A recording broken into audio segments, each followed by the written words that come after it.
ลับเข้าสู่พราวไนท์ตอนพิเศษค่ะคุณเปิ้ลนำเรื่องราวแห่งความสุขจากดินแดนแห่งความสุขที่ประเทศภูฏานเอามาฝากได้เข้าเฝ้าเจ้าหญิงด้วยค่ะได้เข้าเฝ้าเจ้าหญิงชิมิยำซัมวังชุกแล้วก็พระสวามีนะคะดาโชสังเกวังชุกค่ะเป็นยังไงบ้างตื่นเต้นมากตื่นเต้นค่ะเพราะว่าเป็นหนแรกที่ได้แหมสัมภาษณ์ใช่ไหมคำนั้นสัมภาษณ์เจ้าหญิงนะคะซึ่งจริงๆแล้วเนี่ยพอไปเจอท่านปุ๊บเนี่ยท่านเป็นกันเองไม่ได้รู้สึกว่าเราจะต้องเกรงก็บอกว่าถามได้ถามเลยแต่ว่าต้องเร็วเพราะว่าหนาวมากเราสัมภาษณ์กันในวังแต่ว่าต้องข้างนอกบ้านเพราะว่าที่นู่นเนี่ยเขามีกฎว่าห้ามถ่ายไปในบ้านแล้วก็ไปในอากาศ0 องศาก็เลยต้องใช้รถด่วนกันเล็กน้อยนะหนาวหน่อยมีภาพให้ดูใช่ไหมมีภาพค่ะแต่ต้องขอเกริ่นไว้ก่อนว่าเจ้าหญิงนี่ทรงมีพระสิริโฉมงดงามมากพระจริยวัตรเรียบร้อยมากไปชมภาพนั้นกันดีกว่าค่ะ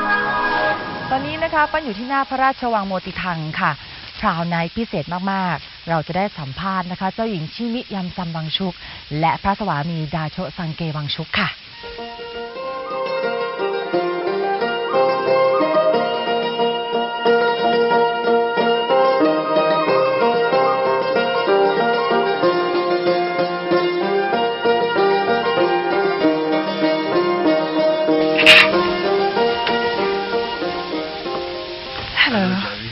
It's our honor to interview you today. Welcome to Bhutan. Please meet. It's our honor to meet you, Princess. What should I call you? Should I call you? Shimi. Very nice to meet you. Very proud. Come. Yeah. Should we go over there? Wow, you're tiny. You're tiny. I've read about you so much, and like you're so beautiful. Yeah. Because of the makeup. No, because my husband always said that you don't look like this, but it's Jerry. Oh, I'm Jerry by the way. เจ้าหญิงชิมิยำซัมวังชุกเสด็จพระราชสมภพในปีคริสตศักราช 1980 หรือปีพุทธศักราช 2523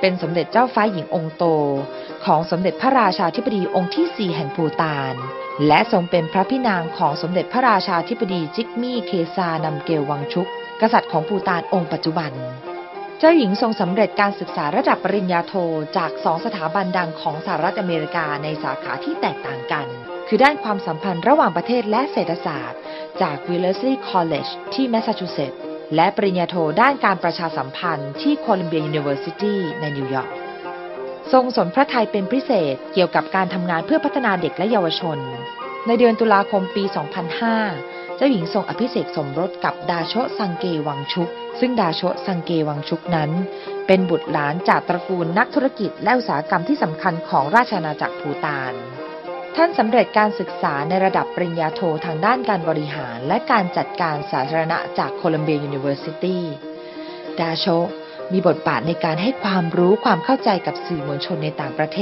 ศเกี่ยวกับเรื่องราวของภูฏานเคยถูกสัมภาษณ์จากสื่อมวลชนระดับโลกบ่อยครั้งและเคยกล่าวไว้ว่าเป้าหมายของท่านคือการรับใช้ประเทศชาติอย่างเต็มความสามารถ What are the roles of a royal family?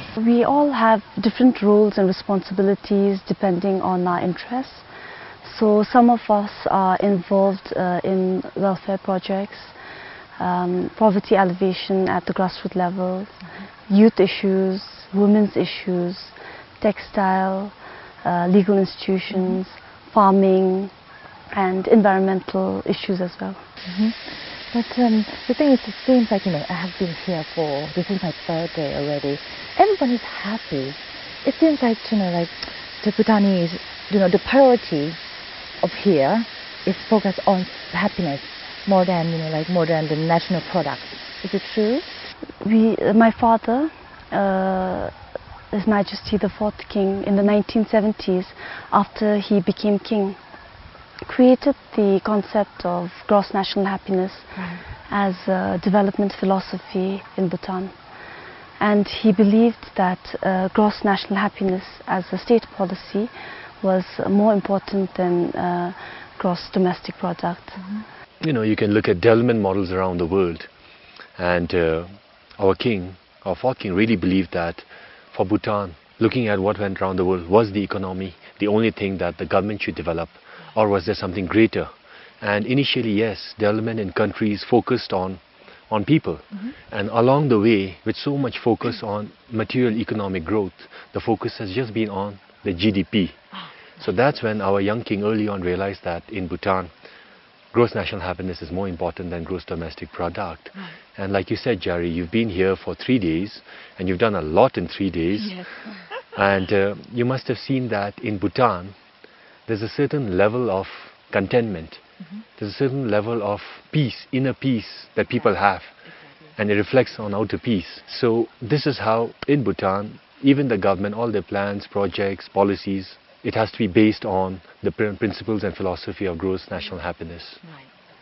Since the country has been open to the visitors, foreigners, is the culture differently? We opened to tourism in the 1980s, and from the very beginning we followed our tourism policy was high value, low volume.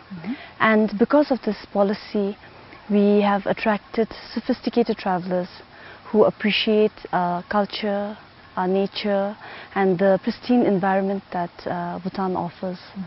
And you talk about whether tourism has changed Bhutan.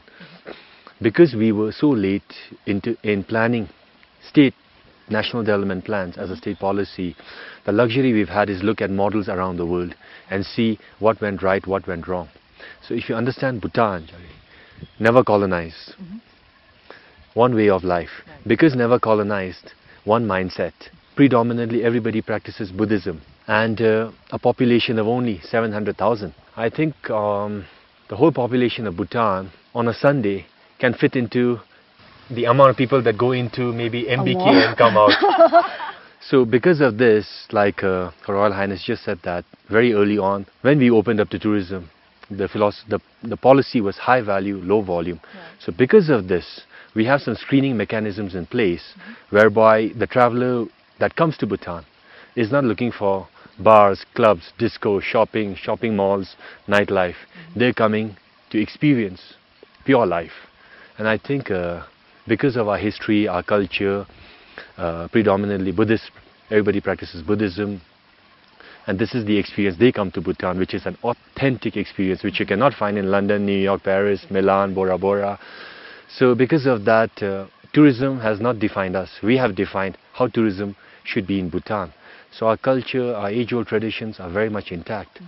And in fact, our friends from around the world who come to Bhutan, they in fact tell us, please keep it this way. It's beautiful. And we have the right policies in place. Wow, because I was talking to my husband actually yesterday, like, should we move to Bhutan? Seriously, it's just my birthday, but I can feel that, we go back to the nature. We really feel that, and in a way that as we are Thai, we feel familiar, like very similar to Thailand in a sense. Well, Jari, if you want to move to Bhutan, you have to first leave your husband and then find a new husband, a Bhutanese husband. That's it. Sorry, baby. I have to marry Bhutanese. Yes. But foreigner can't own land here, right? No. Can we rent or? You can rent, but you come cannot and just work here in Bhutan. Is it easy to come and work here? Depends if either the government or the private sector employs you. So only if they do that. And I know you have a lot of business here, so you can employ me actually. Maybe I cannot afford you, Jerry. I come here for free. I like the nature here. Would you please tell us about your main project about children? I'm involved with the Youth Development Fund, an NGO that my mother set up. And some of the important projects that we are working on dealing with substance abuse. We are building a rehabilitation center. We are also helping the disadvantaged youth and giving vocational training and leadership programs. And also I'm setting up a program under His Majesty called the Royal Initiative for Innovative Learning, where we aim to help students through their education by making students interested in learning by making through media technology, by making learning fun and interesting for them. So those are some of the few things I'm doing. Wow. That show what is the main contributor to Bhutan economy? So, if you look at geography, Bhutan is located on the eastern side of the Himalayas. The Himalayas are the highest mountains in the world. So because of that, we have a lot of swift-flowing rivers, and we generate energy from rivers, hydroelectricity. So hydroelectric power is the maximum revenue earner for the country. The second, which is growing, is tourism, high value, high-end luxury tourism. Spiritual tourism, luxury tourism, and the third, because we have cheap power, we already have power surplus. We sell more than 80% of the power we produce to India. India is huge, and India has a huge shortage of power, and they require the power. We're a small country, we don't require much power, but the amount we generate already, we already have a surplus, so we sell that to India. And because we have cheap power, power-intensive industries, manufacturing projects which are clean, green, fit within the GNH model. These are the main three contributors to Bhutan's economy. And in future, I think government is developing so many hydropower projects.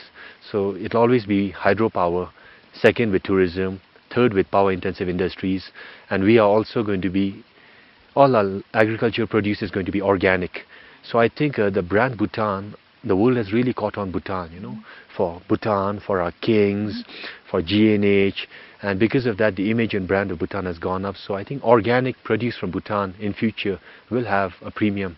So I think these 4 products for Bhutan will sell well. And